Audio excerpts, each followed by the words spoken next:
أعوذ بالله من الشيطان الرجيم. بسم الله الرحمن الرحيم.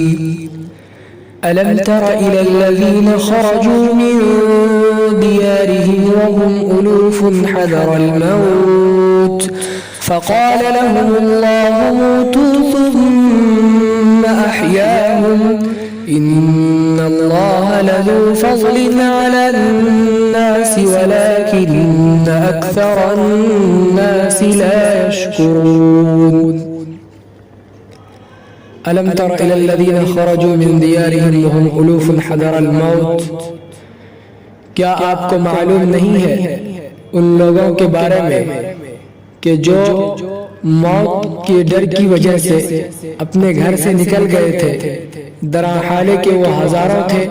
فقال لهم الله موتوا، پھر اللہ نے ان سے فرمایا کہ تم لوگ مر جاؤ. ثم احیاهم، پھر اللہ نے ان لوگوں کو زندہ کیا. ان اللہ لذو فضل علی الناس ولكن اکثر الناس لا يشکرون. بلا شبہ اللہ تعالی لوگوں پر بڑا ہی فضل والا ہے اور لیکن اکثر لوگ شکر ادا نہیں کرتے. وقاتلوا فی سبیل اللہ واعلموا ان اللہ سمیع علیم. اللہ کے راستے میں جہاد کرو اور جان لو کہ اللہ خوب سننے والا خوب جاننے والا ہے. من ذا الذی يقرض اللہ قرضا حسنا فیضاعفه له اضعافا کثیرہ. کون ہے وہ شخص جو اللہ کو بہترین قرضہ دے تو اللہ اس کو کئی گنا بڑھا دے گا. واللہ یقبض ویبسط، اور اللہ جس کے لیے چاہتا ہے رزق کو تنگ کر دیتا ہے اور جس کے لیے چاہتا ہے رزق کو بڑھا دیتا ہے. وإلیہ ترجعون، اور اسی کی طرف تم لوگ لوٹائے جاؤ گے. ألم تر إلى الملأ من بني إسرائيل من بعد موسى. کیا آپ کو معلوم نہیں ہے کہ موسیٰ کے بعد بنی اسرائیل میں سے ایک جماعت کے بارے میں اذ قالوا لنبي له ابعث لنا ملكا نقاتل في سبيل الله، جبکہ انہوں نے اپنے نبی سے کہا کہ ہمارے لیے ایک ایسا بادشاہ مقرر کر دیجئے کہ جس سے ہم اللہ کے راستے میں جہاد کریں. قال هل عسیتم ان كتب عليكم القتال الا تقاتلوا. نبی نے فرمایا کیا تم سے یہ توقع ہے کہ اگر تم پر جہاد فرض کر دیا جائے تو تم لوگ نہ لڑو. قالوا وما لنا الا نقاتل في سبيل الله وقد اخرجنا من ديارنا وابنائنا. ان لوگوں نے کہا کہ ہمیں کیا ہو گیا ہے کہ ہم اللہ کے راستے میں جہاد نہ کریں. وقد اخرجنا من دیارنا، حالانکہ ہمیں اور ہمارے اولادوں کو گھر سے نکالا گیا ہے. فلما كتب عليهم القتال تولوا الا قليلا منهم والله عليم بالظالمين. پس جب ان لوگوں پر جہاد فرض کر دیا گیا تو ان میں سے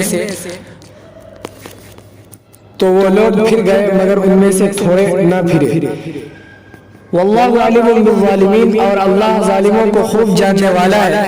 وقال لهم النبی ان اللہ قد بعث لكم طالوت ملکا، اور ان کے نبی نے ان سے کہا کہ بلا شبہ اللہ نے تمہارے لیے طالوت کو بادشاہ مقرر کیا ہے. قالوا ان يكون له الملك علينا ونحن حق بالملك منه ولم يؤت ساعة من المال. تو ان لوگوں نے کہا کہ اس کی ہم پر کیسے حکومت ہو سکتی ہے، یعنی وہ ہم پر کیسے حکومت کر سکتا ہے حالانکہ ہم حکومت کرنے کے اس سے زیادہ حقدار ہیں اور نہ مال کے اعتبار سے اس کو فروغ دیا گیا ہے. قال ان اللہ اصطفاه عليكم وزاده بسطة في العلم والجسم والله يؤتي ملكه من يشاء والله واسع عليم. نبی نے فرمایا کہ بلا شبہ اللہ نے اس کو تمہارے لیے چن لیا ہے اور علم اور جسم کے اعتبار سے اس کو بڑھا دیا ہے، اور اللہ جسے چاہتا ہے اپنی حکومت عطا کر دیا کرتا ہے. واللہ واسع علیم، اللہ وسعت والا خوب جاننے والا ہے. وقال لهم النبي ان آية ملكه ان يأتيكم التابوت فيه سكينة من ربكم وبقية مما ترك آل موسى وآل هارون تحمله الملائكة ان في ذلك لآية لکم ان کنتم مؤمنین. ان سے ان کے نبی نے کہا کہ بلا شبہ اس کے حکومت کی نشانیوں میں سے یہ ہے کہ تمہارے پاس ایسا تابوت آئے گا کہ جس میں سکینہ ہوگی تمہارے رب کی طرف سے، اور بچی کچی وہ چیزیں ہوں گی جو آل موسیٰ اور آل ہارون نے چھوڑی ہے، جس کو فرشتوں نے اٹھا لایا ہے۔ ان فی ذلک لآیۃ لکم ان کنتم مؤمنین، بلا شبہ اس میں تمہارے لیے نشانیاں ہیں اگر تم مومن ہو۔ اقول قولی ھذا واستغفر اللہ لی ولکم ولسائر المسلمین فاستغفروہ انہ هو الغفور۔